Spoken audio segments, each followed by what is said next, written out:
sommet des cieux, tu as vu nos cœurs orgueilleux. Nous étions loin, perdus dans l'ombre du péché. Son cœur a saigné face à nos vies emprisonnées. Tu es venu nous retourner ta liberté. Tu as changé l'histoire, donné ta vie, tracé la voie, réécrit notre histoire, tout accompli, rendu l'espoir. Tu as changé l'histoire, donné ta vie, tracé la voie, réécrit notre histoire, tout accompli, rendu l'espoir. Du sommet des cieux, tu as vu nos cœurs orgueilleux. Nous étions loin, perdus dans l'ombre du péché. Ton cœur a saigné face à nos vies emprisonnées. Tu es venu nous redonner ta liberté. Tu as changé l'histoire, donné ta vie, tracé la voie, réécrit notre histoire, tout accompli, rendu l'espoir. Tu as changé l'histoire, donné ta vie, tracé la voie, réécrit notre histoire, tout accompli, rendu l'espoir.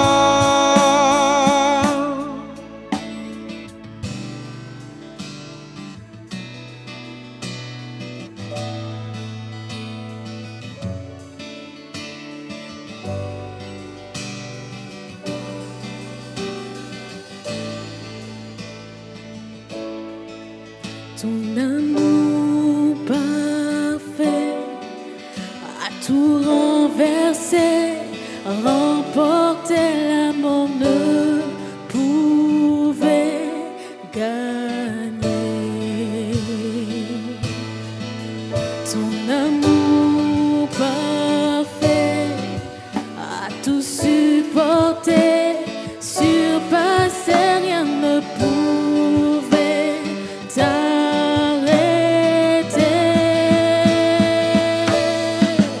Ton amour parfait a tout renversé, remporté, la mort ne pouvait gagner. Ton amour parfait a tout supporté, surpassé, rien ne pouvait t'arrêter.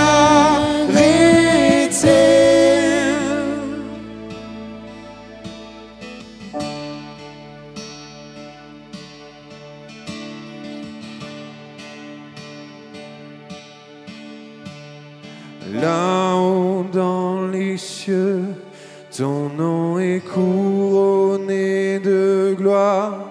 Tu as chassé l'obscurité par ta lumière. Ici dans les cieux, nos voix célèbrent ta victoire. Tu t'es offert, unissant le ciel et la terre. Oh, là-haut dans les cieux, ton nom est couronné de gloire. Tu as chassé l'obscurité par ta lumière. Ici dans ce lieu, nos voix célèbrent ta victoire. Tu t'es offert, unissant le ciel et la terre. Tu as changé l'histoire, donné ta vie, tracé la voie, réécrit notre histoire. Tout accompli, rendu l'espoir. Tu as changé l'histoire, donné ta vie, tracé la voie, réécrit notre histoire. Tout accompli, rendu l'espoir. Tu as changé l'histoire, donné ta vie, tracé la voie, réécrit notre histoire. Tout accompli, rendu l'espoir.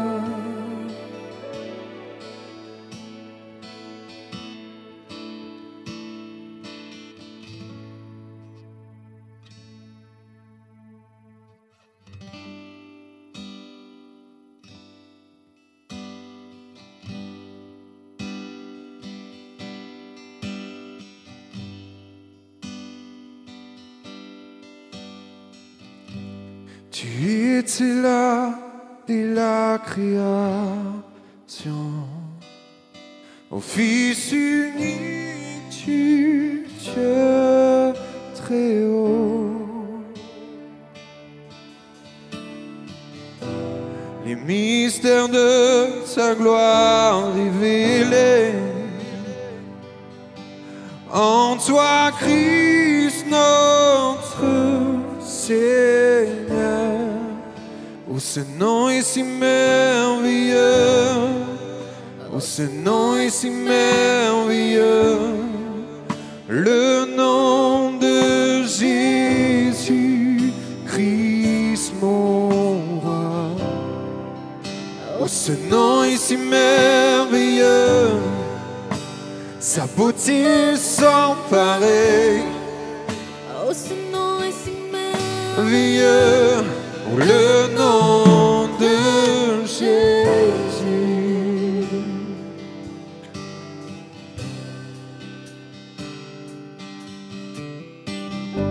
Tu n'as pas voulu les cieux sans. Alors Jésus, tu es venu. Ton amour a vaincu mon péché. Plus rien ne peut nous séparer. Oh, ce nom est si glorieux. Oh, ce nom est si glorieux, le nom de Jésus Christ mon roi. Oh, ce nom est si glorieux, sa beauté sans pareil. Oh, ce nom est si glorieux, le nom de Jésus. Oh, ce nom est si glorieux, oh, ce nom est si glorieux, le nom de Jésus Christ mon roi. Oh, ce nom est si glorieux, sa beauté sans pareil. Oh, ce nom est si glorieux, le nom de Jésus. Oh, ce nom est si glorieux, le nom de Jésus.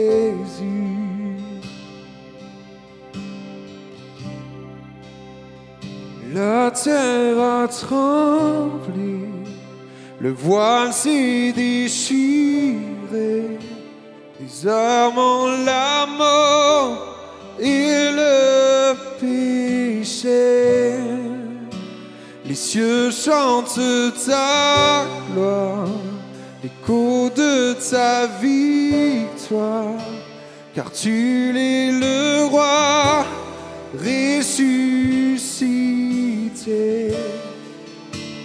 Tu es sans rivale, tu es sans égard.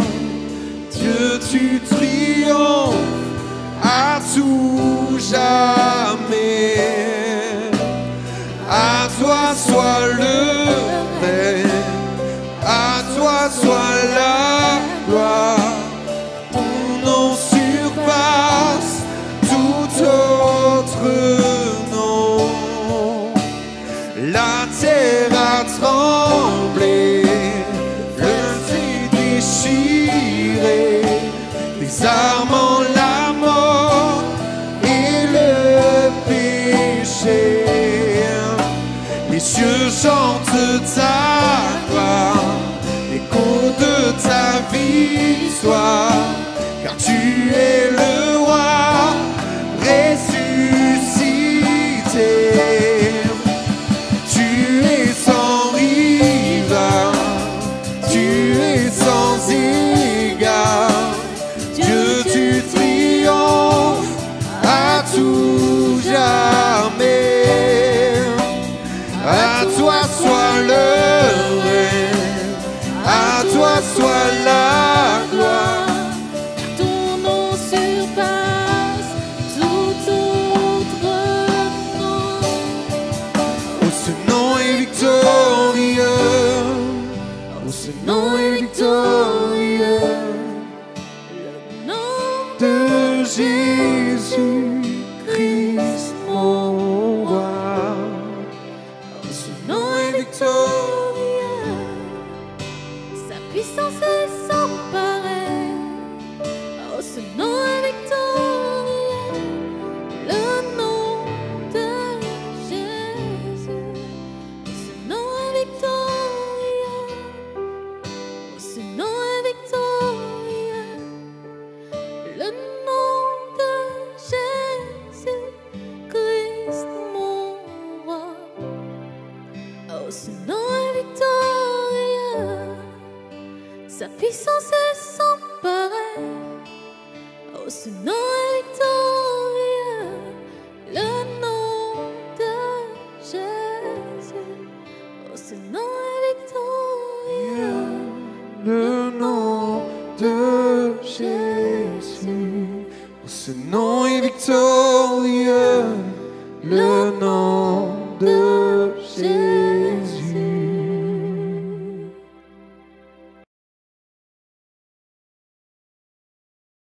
Très bien. La semaine dernière, Joël, donc le pasteur Joël, a prêché et nous a parlé de la grâce en Jésus. Est-ce que vous vous en rappelez? Pour ceux qui étaient là, cette grâce qui surpasse le péché. Amen.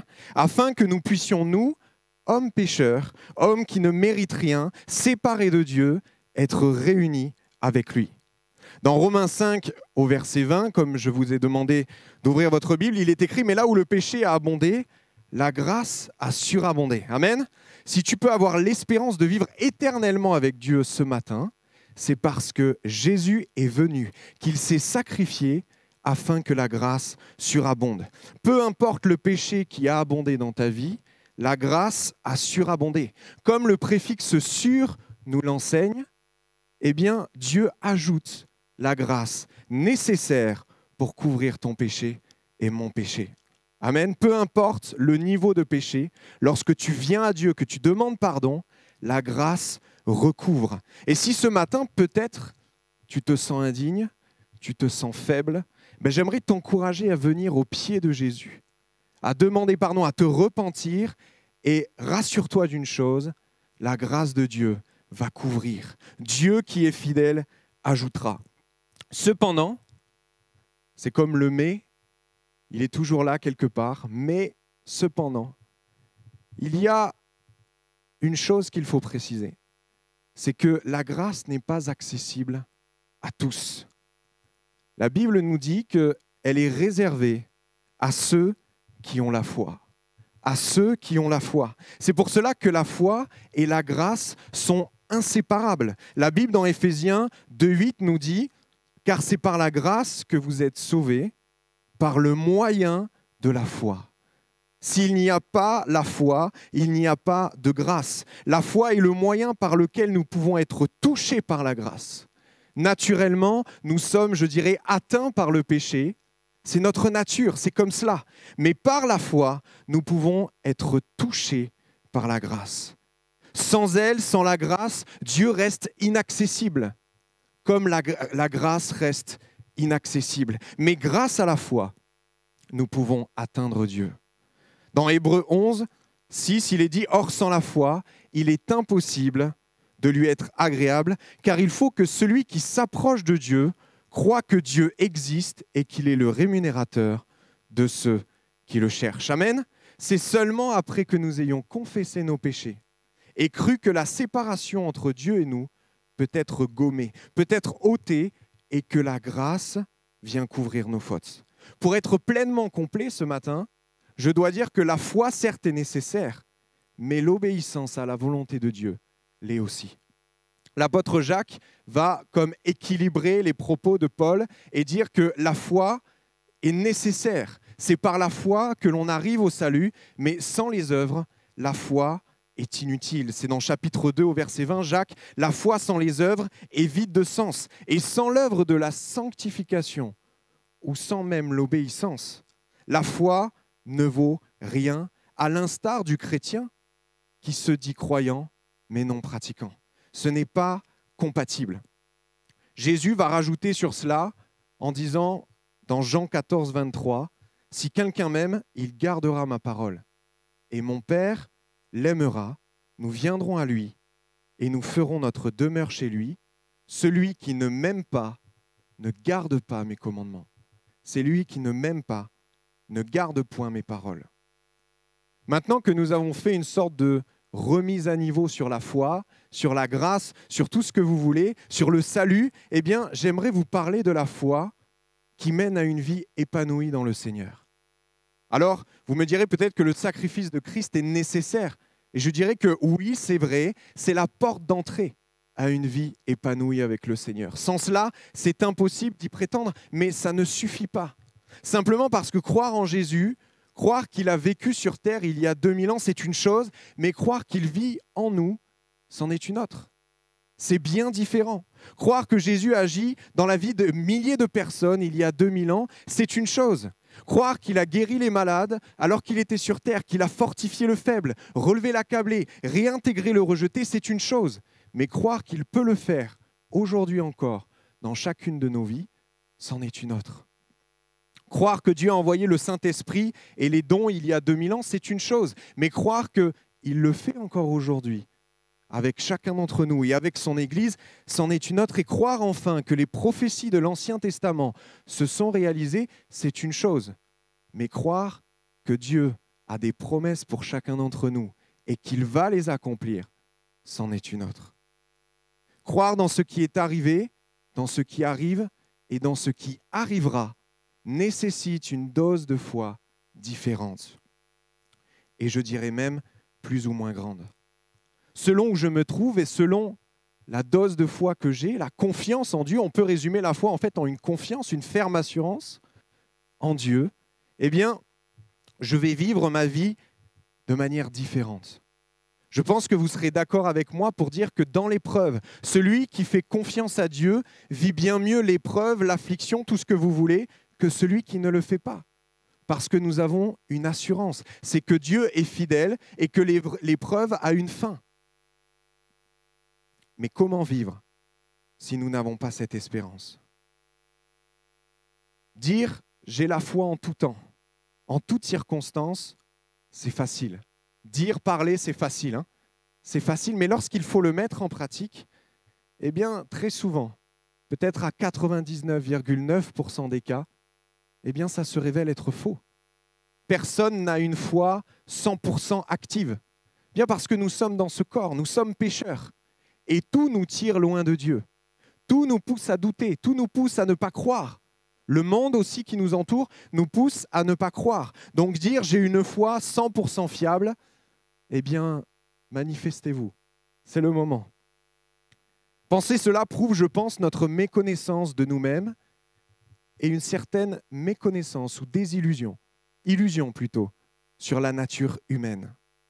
Un pasteur dira un jour, « J'ai trouvé toute ma vie que les chrétiens manquaient de foi face à la maladie, jusqu'au jour où la maladie tomba sur moi, et là, je compris. » C'est différent, facile à dire quand les autres sont dans l'épreuve, mais lorsque nous y retrouvons, eh bien, c'est beaucoup plus difficile.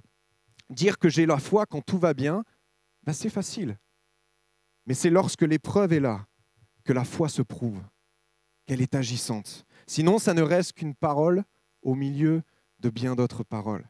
L'apôtre Pierre a promis à Jésus qu'il irait mourir avec lui si nécessaire. Et pourtant, lorsque l'occasion d'accomplir ce qu'il a dit s'est présentée, il n'est même pas allé jusqu'à la croix avec lui. Alors rassurez-vous, je ne le juge pas, je ne sais pas si j'aurais fait mieux que lui, mais en attendant, ses paroles, eh bien, l'ont jugé. J'aimerais vous rassurer, cependant, c'est que les héros de la Bible, les héros de la foi, nommés dans la parole de Dieu, ne sont pas si différents de nous. Et dans la suite de cette prédication, nous allons voir que même les grands hommes de Dieu, nous allons voir 2-3 exemples, eh bien, ont manqué de foi un jour ou l'autre. Le but ce matin, ce n'est pas d'excuser le manque de foi. Ce n'est pas cela le but de cette prédication. Le but, ce n'est pas de dire « c'est pas grave, vous inquiétez pas, continuez comme cela ». Non, ce n'est pas le but. Ce n'est pas le but de faire l'exercice du mauvais élève. Vous voyez, genre « ah mais maman, j'ai eu 2 sur 20, mais ne t'inquiète pas, le premier de la classe, il a eu 9. Donc c'est normal que j'ai eu 2. » Non, ce n'est pas le but. Mais le but de cette prédication, c'est plutôt de délivrer quelqu'un qui, à cause de son manque de foi, de peut-être les fois où il a chuté, où il a raté la cible, eh bien, il se culpabilise au point d'être bloqué dans sa marche avec Dieu.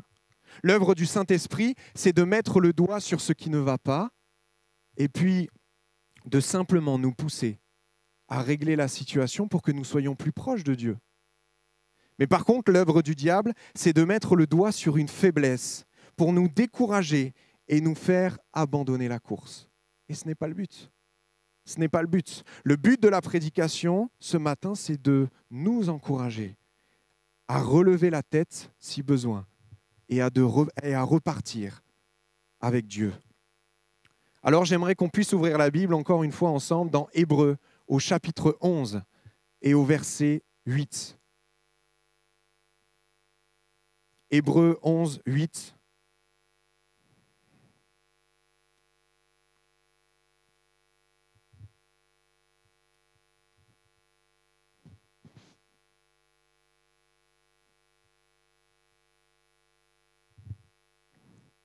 C'est par la foi qu'Abraham, lors de sa vocation, obéit et partit pour un lieu qu'il devait recevoir en héritage. Et qu'il partit sans savoir où il allait. C'est par la foi qu'il vint s'établir dans la terre promise, comme dans une terre étrangère, habitant sous des tentes, ainsi qu'Isaac et Jacob, les co-héritiers de la même promesse. Et je vais vous demander ensuite de prendre le texte dans Genèse, premier livre de la Bible, au chapitre 17, versets 15 à 19. Genèse 17, 15 à 19.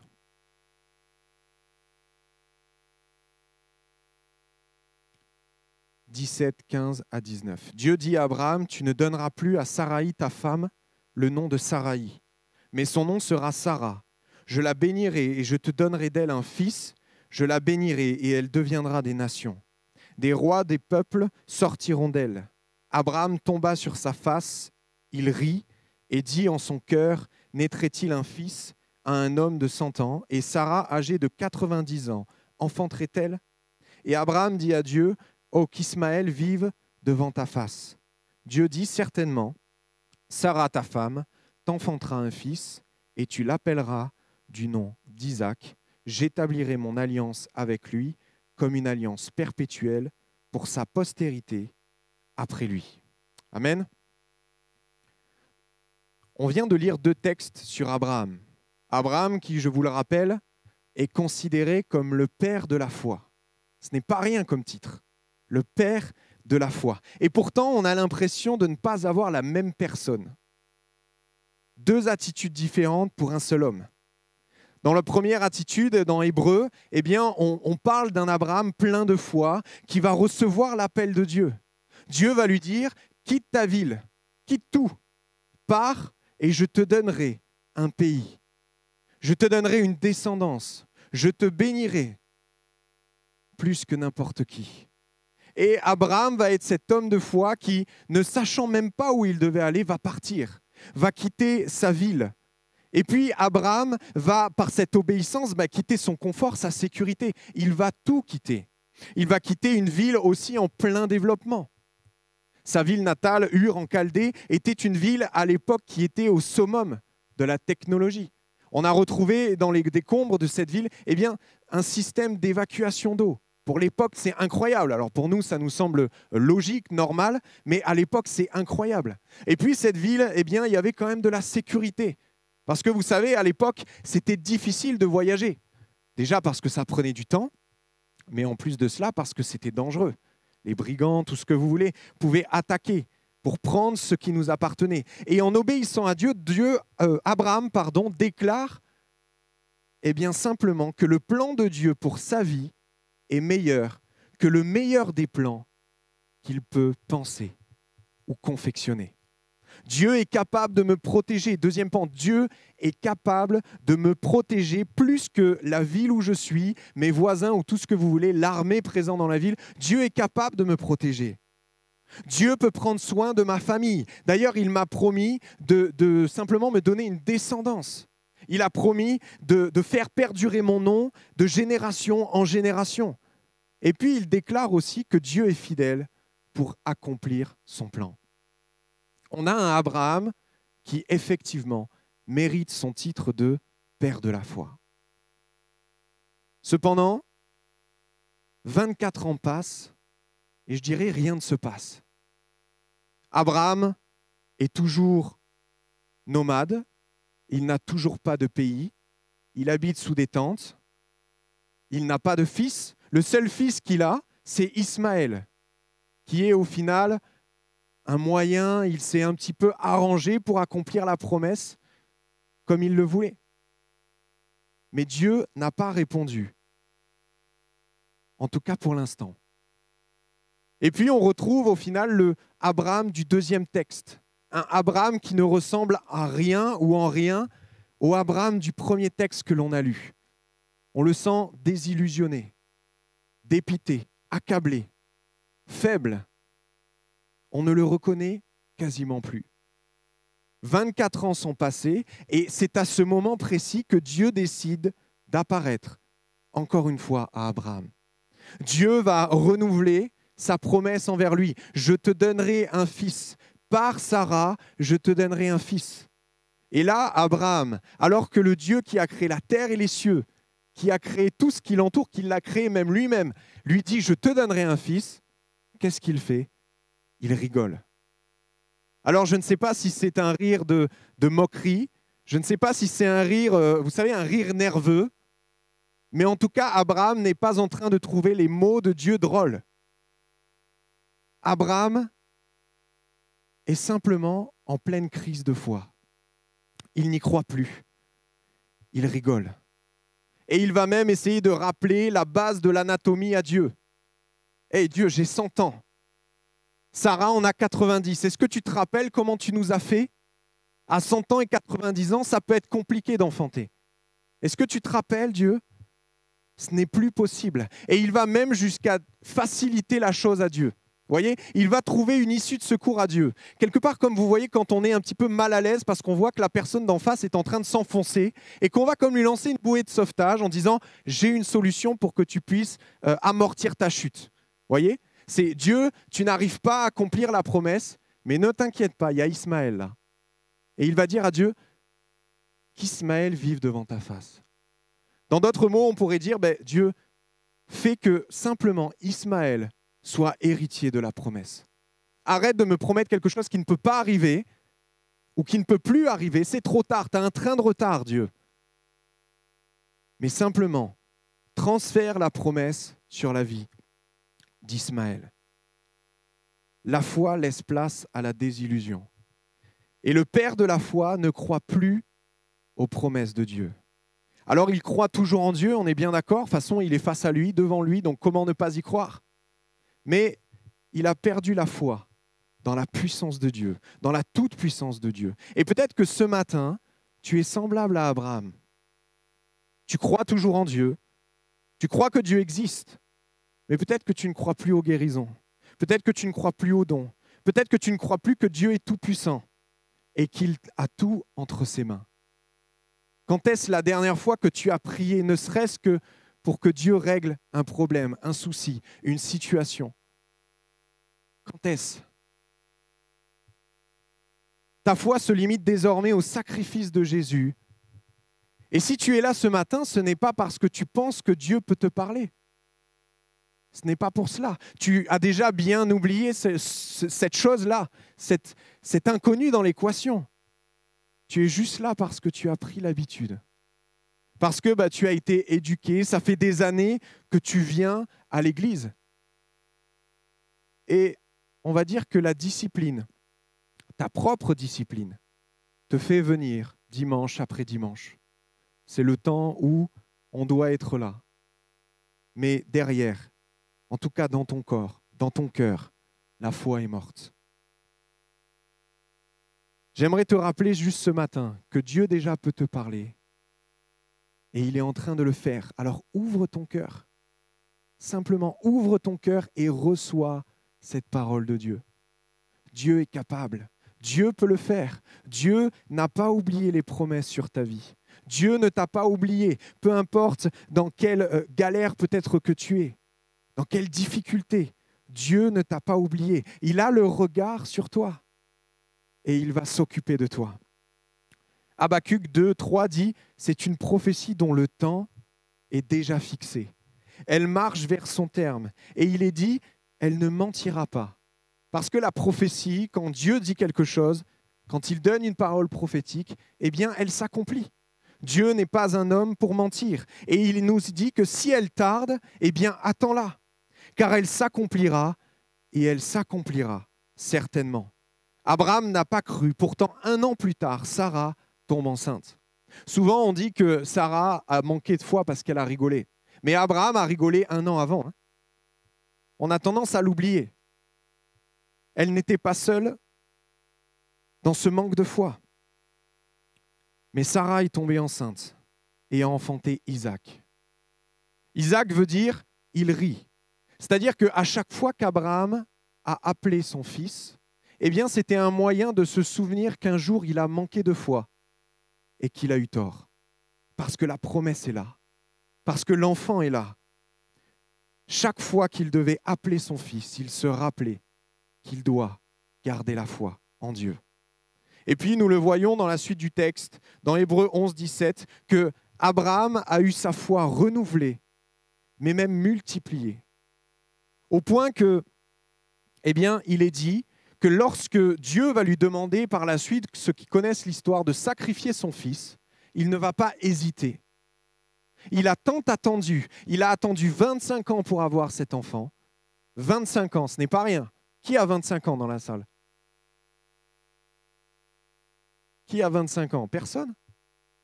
Bon, 24 alors. Personne? Il faut faire des enfants là, tout de suite. Bon. Il a attendu 25 ans. 25 ans pour avoir son fils. Et lorsque Dieu va lui demander de le sacrifier, la Bible dans Hébreux chapitre 11 nous dit que Abraham avait assez de foi pour penser que Dieu était puissant, même pour ressusciter les morts. Il savait que Isaac était l'enfant de la promesse. Il avait reçu cette promesse, il l'avait vu même de ses yeux. Son enfant avait grandi devant lui. Et il se dit, si Dieu a dit que cet enfant me donnerait une postérité, eh bien c'est que si je dois le tuer, si je dois aller jusqu'au bout, Dieu va le ressusciter. On peut dire que la foi d'Abraham a été multipliée. Lui qui ne pensait pas pouvoir avoir un enfant, tout du moins qu'il n'y croyait plus, eh bien il est arrivé au point qu'il pensait même que Dieu pouvait ressusciter son fils. Rien n'empêche Dieu d'agir, ni le temps, ni la science, ni les hommes, ni les circonstances. Et tu sais pourquoi? Simplement parce que Dieu est le créateur de toutes ces choses. et qu'il peut les soumettre à sa volonté quand il le souhaite. Proverbe 16:7 nous dit que quand l'Éternel approuve les voies d'un homme, il dispose favorablement à son égard même ses ennemis. Rien ne peut entraver le plan de Dieu. Absolument rien. Et peut-être que ce matin, tu te dis au fond de toi, mais pasteur, moi, ce que Dieu m'a promis, c'est trop atypique. C'est étonnant. C'est même déroutant. Je ne peux pas croire que Dieu va l'accomplir. Eh bien, certes, parfois Dieu fait des promesses ou des prophéties étonnantes, voire même déroutantes, et elles s'accomplissent quand même tôt ou tard. J'aimerais vous prendre l'exemple de cette prophétie dans Ézéchiel chapitre 26, 7 à 14. Il nous est dit, voici que j'amène du nord contre toi Nabuchodonosor, roi de Babylone, avec des chevaux, des chars, des cavaliers, un rassemblement et un peuple nombreux. Il tuera par l'épée tes filles qui sont dans les campagnes. Il fera contre toi des retranchements, élèvera contre toi des terrasses. Il entrera dans tes portes comme on entre dans une ville conquise. Il foulera toutes tes rues avec les sabots de ses chevaux et il tuera ton peuple par l'épée. Pour vous refaire un petit peu, avant de continuer la lecture, vous pouvez garder votre Bible ouverte. Eh bien, pour vous refaire un petit peu le contexte, là, Ézéchiel est en train de prophétiser de la part de Dieu sur la ville de Tyr. Okay ? La ville de Tyr était une ville très, très, très importante. D'après Hérodote, la ville de Tyr a été fondée en moins 2750 avant Jésus-Christ. Donc c'est une ville qui est ancienne. En plus de ça, la ville de Tyr, eh bien, elle avait un port qui arrivait à desservir toute la Méditerranée.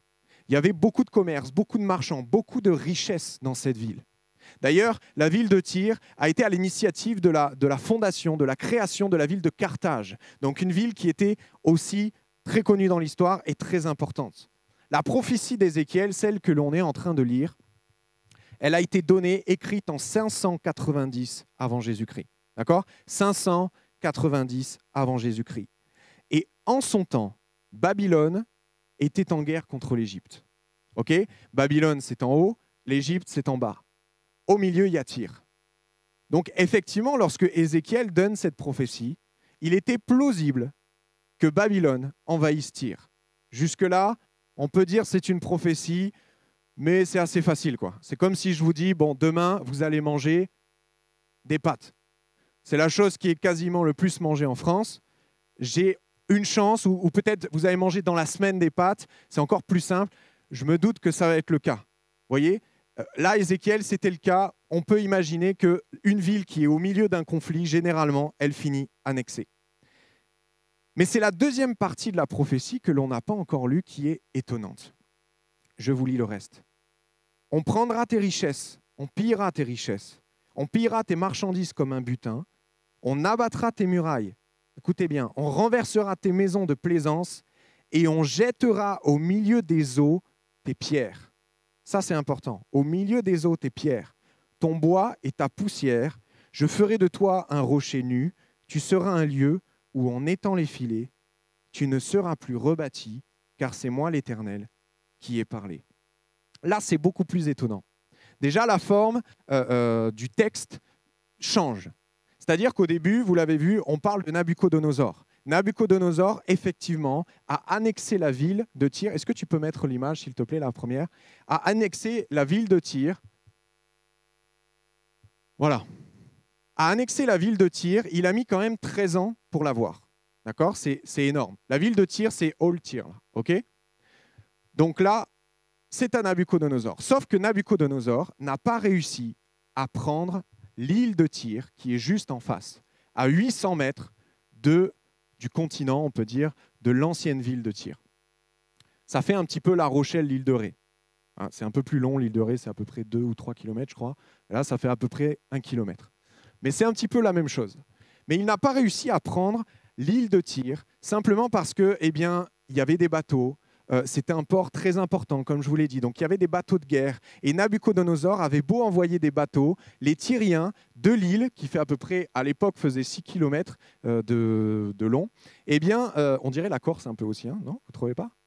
Donc, a envoyé les bateaux, mais à chaque fois, absolument à chaque fois, les Tyriens arrivaient à détruire les bateaux en envoyant des bateaux incendiaires, etc., etc.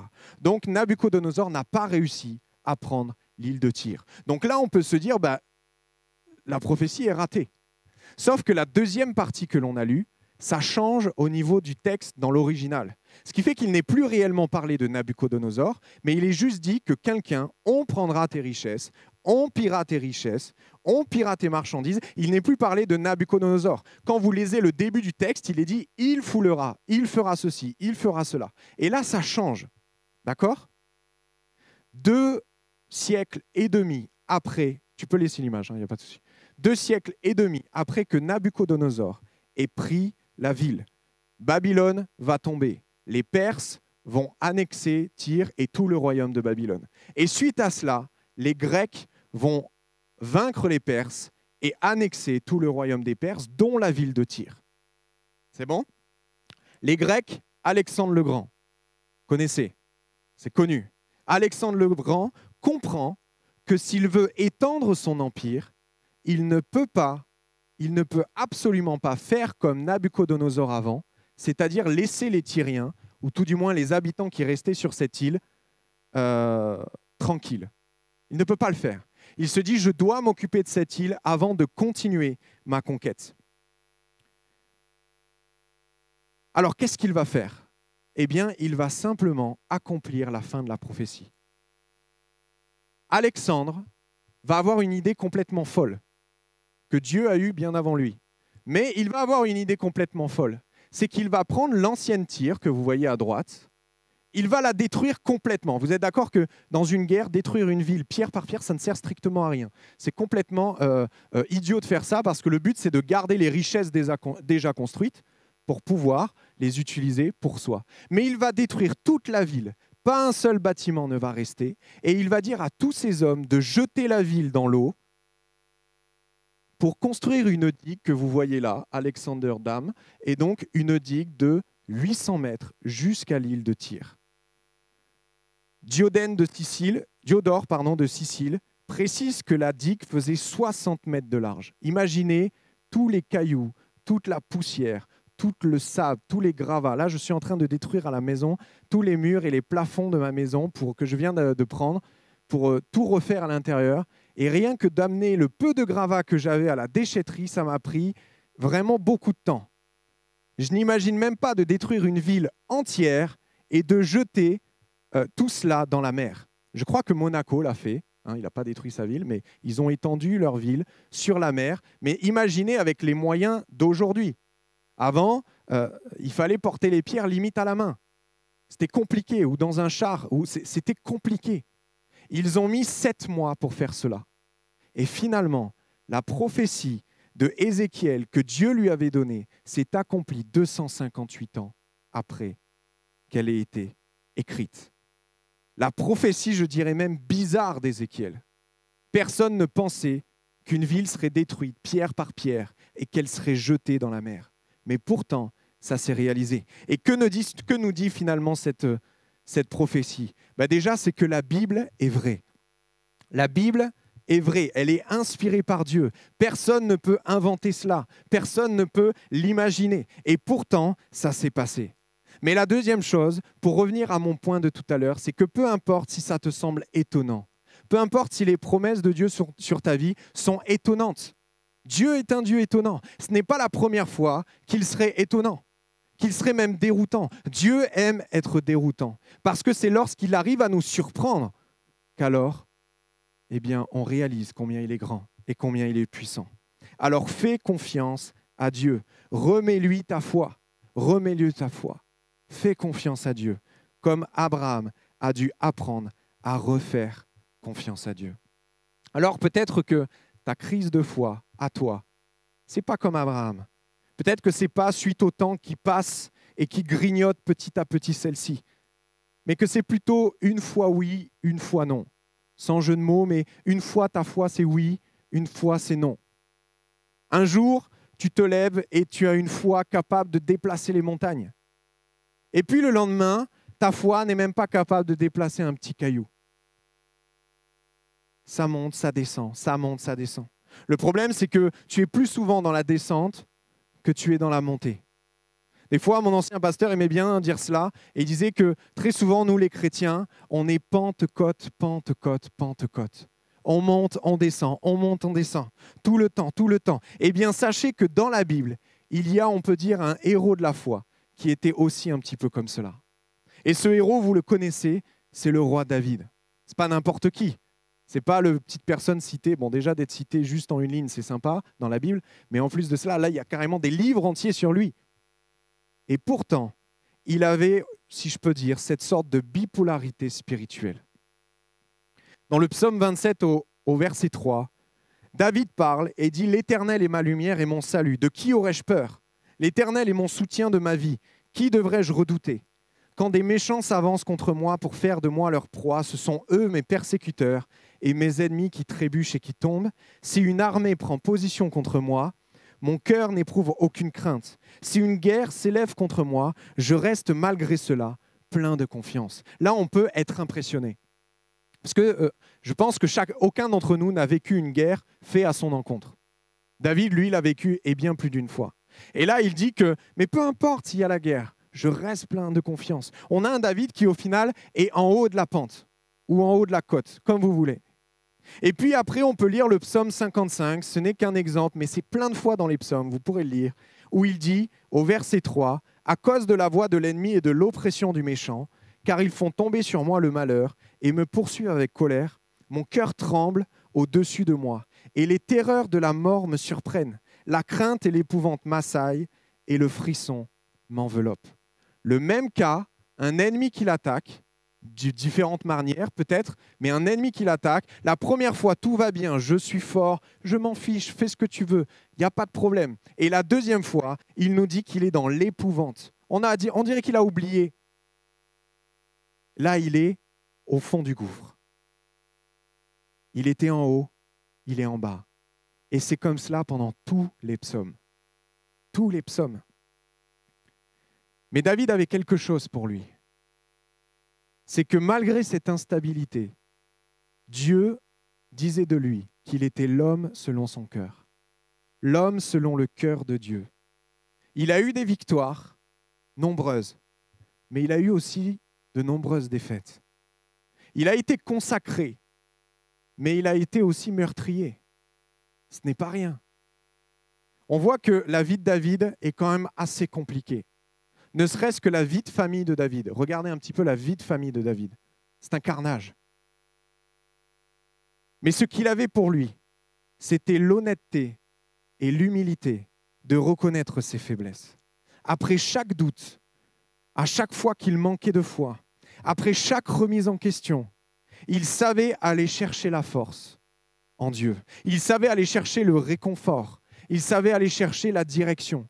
Il savait se dire, ok, je ne sais pas, je ne peux pas, je ne sais pas comment faire. Eh bien, Dieu, toi, tu as la solution. Tu vois que je ne suis pas bien, tu vois que je suis accablé, mais Dieu, tu as la solution. Et je pense que parfois, peut-être pour vous, peut-être pour moi, c'est ce qui peut nous manquer. Aller chercher la force en Dieu, de continuer, et en lui seul. On aura beau se persuader, se raisonner, que Dieu est capable parce qu'on l'a appris. Peut-être même certains d'entre vous, depuis l'école du dimanche. J'ai appris que Dieu était capable et je me le répète en boucle. La foi ne se gagne pas avec des bonnes pensées. La foi n'est pas le résultat d'une pensée positive. La foi, nous dit Romains 10, vient de ce qu'on entend. Et ce qu'on entend vient de la parole de Christ. Je pense que ce matin, si tu es dans ce cas, tu dois revenir à la parole de Christ. Tu dois revenir à ce que Christ dit, que ce soit la parole écrite avec la Bible, mais aussi la parole orale. Par là, je veux dire que peut-être ça fait longtemps que tu n'as pas entendu Dieu te parler. Peu importe le moyen. Cela fait bien trop longtemps que tu n'as pas entendu sa voix. Et pas parce qu'il ne te parle pas, mais parce que tu n'écoutes pas. Tu ne cherches plus à écouter. La Bible nous dit qu'il nous parle de plein de manières, mais on n'y prend pas garde. Dieu peut nous parler et on n'écoute pas. Est-ce que ça vous est déjà arrivé? Peut-être pour ceux qui sont mariés, si vous êtes honnête, ne levez pas la main. ce n'est pas un appel, mais peut-être que vous êtes déjà, vous savez, votre femme ou votre mari vous parle et en fait, vous êtes dans vos pensées. Ou pas, mais vous faites quelque chose dans votre tête. Et il a beau vous parler, eh bien, vous n'entendez rien. Moi, ça m'arrive des fois, je l'avoue, je suis un peu tête en l'air. Et des fois, j'ai comme des bugs où je reste comme ça et il ne se passe rien physiquement. Il se passe plein de choses dans ma tête, mais physiquement, il ne se passe rien. Et des fois, Joyce me parle et j'entends vraiment pas. C'est pas que je ne veux pas entendre, c'est que je suis dans ma tête et il y a tellement de gens qui me parlent dans ma tête, rassurez-vous, n'appelez pas les hôpitaux tout de suite, eh bien, il y a tellement de trucs qui me parlent dans ma tête que finalement, c'est une voix de plus. Vous voyez ? C'est une voix de plus, on n'entend pas. Et elle me dit, et au bout d'un moment, c'est comme dans les films, vous voyez un bruit sourd très aigu, et d'un coup, quelqu'un vous prend et vous... je t'ai dit un truc. Ah bon, t'as parlé ? Ou sinon, hier, je t'ai dit ça. Ah bon, tu m'as dit ça ? Enfin, voilà, il y a des absences comme ça. Eh bien, parfois, avec Dieu, c'est la même chose que si on ne se concentre pas, si on ne fait pas attention, eh bien, ça passe. Ou ça rentre et ça ressort. Vous savez, cette impression d'avoir entendu quelqu'un le dire, mais on ne sait plus qui c'est. Ça peut faire la même chose avec Dieu. Parfois, il faut revenir à Dieu pour entendre à nouveau ce qu'il a à dire. Alors, pour terminer cette prédication, j'aimerais te dire qu'il y a un espoir pour chacun d'entre nous. Si Dieu te parle ce matin, ce n'est pas pour rien. Peut-être que tu es comme cet homme qui va venir voir Jésus un jour et qui va dire « Jésus, je crois, mais viens au secours de mon incrédulité. » Tu es peut-être comme cet homme. Eh bien, aie le même réflexe que cet homme. Va voir Jésus et dis-lui « Je crois, ou plutôt je veux croire, mais je n'y arrive pas. Aide-moi à croire. » Et comme Dieu a aidé à croire Abraham en lui donnant le fils, son fils, eh bien, il vous aidera à croire. Jamais Dieu ne repoussera quelqu'un qui lui demande d'augmenter sa foi. Jamais. Ça ne s'est jamais vu. Et d'ailleurs, il ne l'a pas fait dans ce texte. Alors, si tu es comme cet homme, va voir Jésus. Va voir Jésus. Et vraiment, pour terminer, pour de vrai, j'aimerais dire que même Paul a dû lutter pour garder sa foi. Pourtant, les 3/4 des enseignements du Nouveau Testament viennent de lui. Combien de fois a-t-il encouragé les gens ? Et pourtant, lorsqu'il va écrire à son élève Timothée, dans 2 Timothée 4,7, il va dire « J'ai combattu le bon combat, j'ai achevé la course, et j'ai gardé la foi. » Alors on peut lire ça rapidement. Mais en fait, garder la foi, le mot garder, c'est théréo. Ça veut dire qu'il s'est occupé soigneusement de sa foi, il en a pris soin. Et je pense que vous serez d'accord avec moi pour dire qu'on ne garde pas ou on ne fait pas attention à quelque chose qui ne va pas s'en aller. Quand on met des gardes autour de quelqu'un, c'est parce qu'on pense qu'il peut courir vite. Vous voyez ? Qu'il peut s'en aller. Eh bien, Paul va dire la même chose. Je fais attention que ma foi ne s'en aille pas. Parce que cela peut arriver. On ne garde pas ce qui ne peut pas partir. Et la foi, il faut le comprendre, n'est pas automatique. Elle peut se perdre ou se renier. Elle peut faiblir ou elle peut augmenter. Si l'on n'y prend pas garde, le diable viendra nous dévorer. La Bible nous dit, Pierre 5,8, que le diable rôde comme un lion rugissant, cherchant qui il dévorera. Et je pense que la foi est le principal ennemi du diable. Parce qu'il sait très bien qu'un homme ou une femme rempli de foi, eh bien, il ne peut rien lui faire. Parce que cette personne est cachée en Dieu. Alors, c'est ce qu'il va chercher à attaquer. Parfois de manière brutale, parfois de manière rapide, ou parfois de manière plus lente. Le temps passe, les années passent. Peu importe dans quel cas nous sommes, je veux vraiment vous encourager et m'encourager à garder la foi afin de finir la course.